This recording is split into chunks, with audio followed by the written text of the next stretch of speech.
Weren't the Olympics supposed to be the ones with those types of issues? Yes, yeah. Smooth sailing so far in Rio, and also for Team USA in men's basketball.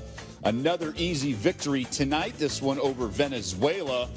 And it was also a milestone night for Carmelo Anthony. Passed Michael Jordan for third on Team USA's all-time scoring list. Also passed David Robinson and LeBron James for the most all-time games in Team USA Olympic history, 25th. So here are the standings. No surprise, U.S. sits atop Group A. Australia also undefeated. Those two teams meet on Wednesday. As for the rest of the group, France and China meet tonight in a key game as the top 4 teams in each group advance to the knockout round. U.S. 18-0 in Olympic play under Coach K. Also news for one of the current Olympians, Kevin Durant, may not feel that much love ahead of Valentine's Day. Mark Stein reporting KD's first game back in OKC will be February 11th. The full NBA schedule is expected to be released within the week. Well, coming up on Sports Center, Doug already told you what Carmelo did on the court. We're waiting till you hear what he does off the court. He goes face-to-face with Hannah Storm. You know, another really good basketball team that wears stars and stripes, the U.S. women. The rest of the world must be catching up to them. They only won by 40 today. A mere 103-63 win. That's coming off a 65-point margin of victory against Senegal. Spain kept it a little bit closer. Their head coach, Gino Auriemma, earlier tonight on SportsCenter with our Lindsay Zarniak. When Lindsay asked him, what's the biggest obstacle you've faced so far? You probably had to think a while before answering this one.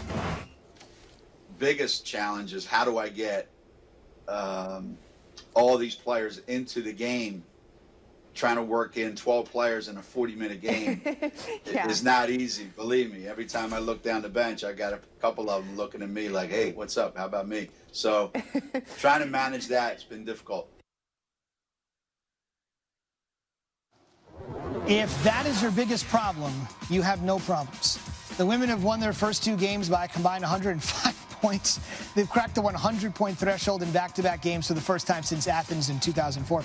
Meanwhile, the men pulled out a 44-point win after entering, as I said, the second quarter tied at 18 with Venezuela. You're the first basketball player to represent the USA in 4 Olympic Games. Yeah, don't remind me. Does that make you feel old? When you think about it. None of your contemporaries are doing it. You know, no. LeBron's not here, and Kobe and Dwayne Wade. They didn't, and you did. Why? Yeah, I enjoy it. I like it.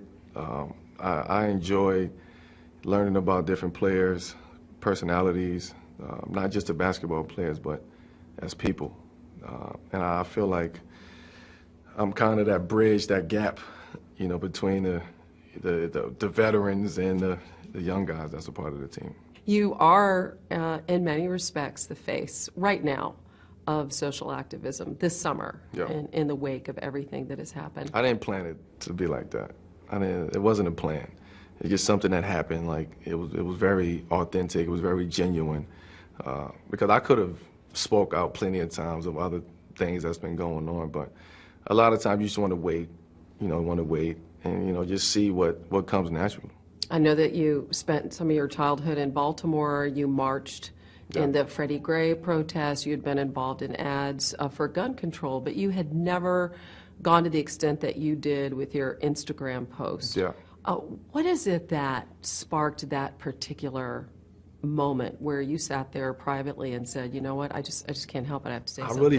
I really don't know. I was watching the news and I just got tired of seeing it, and I'm just like started typing and before you know it, that Instagram post went up. Why do you think that it resonated with so many people? I think people were surprised at the fact that an athlete of my stature stepped up to the plate and said something. A lot of times with athletes, we are kind of afraid sometimes of speaking out on different issues, and I think it's the platform for us to say something. We needed our voice to be out there. The urgency to create change is at an all-time high. You were the impetus, the opening of the ESPYs. What were those conversations like as you brought LeBron and Dwayne Wade and Chris Paul to the stage? Well, it was, I mean, we have a group chat, and, you know, they actually was like, we need to do something. Like, Melo, you called us out. You know, we have your back. We support you. We need to figure this out. You also, with some of your Olympic teammates, to continue the conversation, or maybe start the conversation, right, in LA, you had a forum. Who was there, and what do you think was accomplished? Well, both men and women USA basketball teams was there. We had police chiefs, you know, from that area in LA. We had kids, you know, from the Boys and Girls Club that's down there. We had, you know, South Central LA. South Central LA. We had community leaders. We had activists. We had just all type of people there. And for me, it was more not. It wasn't about a quote unquote town hall. It was more about a conversation with the youth and putting those to the youth and, you know, the police officers and letting them hear each other out. You know, and a lot of times that's where the disconnect comes in at, because the police don't hear what the youth is talking about. The youth don't want to hear what the police is talking about because it's a distrust and it's a disconnect. What were both sides saying? What did you take away from it and say, wow, this group learned this? I was more like educated at the fact that some of the officers that was there was like, we've never heard this before. We embrace kind of these conversations. We want more of these conversations. We need more of these conversations. So I was more kind of shocked that they didn't know, and the stories that was being told to the police, you know, about some personal stories, police brutality thing. I had a couple guys, a kid in my group who just was shot by police a couple weeks before that. And for him to step up and actually look in the face of a police officer and say, I don't trust you. Like that right there was like, oh. Powerful. Yeah, it was like, wow. You know, but we got past that, and it was a great conversation between those two people. And for me, that was like, okay, I did my job. You know, I did my job, but I needed that. I wanted that. I wanted the kid to look the police in the eyes and say, we don't trust you. I don't trust you, and why I don't trust you. What did you share from your personal experience with those kids? Well, I mean, I grew up in that. I've seen police brutality before, and I've experienced police brutality, not at that high level, but I've experienced it before. And for me, it was just easy for me to tell that story because that's what's going on right now. What do you think needs to happen going forward to really affect true change? Because your point is the system's broken, and that's what we've got to fix. Yeah, my opinion is we have to put more emphasis on the school systems, you know, education, in-home education, different programs, educational programs, whether it's more rec centers, whether it's more Boys and Girls Clubs, whether it's, we need more initiatives, you know, for kids to take advantage of. And we need to be educated. We need to educate our youth, because right now it's a major disconnect. And another point that I was making in that conversation was the police. I mean, it's you have to abide by the law. You're not the law. I mean, at the end of the day, and they was very receptive, you know, to knowing that. How committed are you to continuing this? I'm committed. And we got to get our youth back, you know, out the streets. We got to get the community feeling back, and we need police to do that. I mean, we need them to protect and serve, but we also need them to kind of build these bonds back into the community, because it's lost right now. How familiar are you as you go into the Olympics with the Black Power salute, with what Tommy Smith and John Carlos did? I'm very aware of that.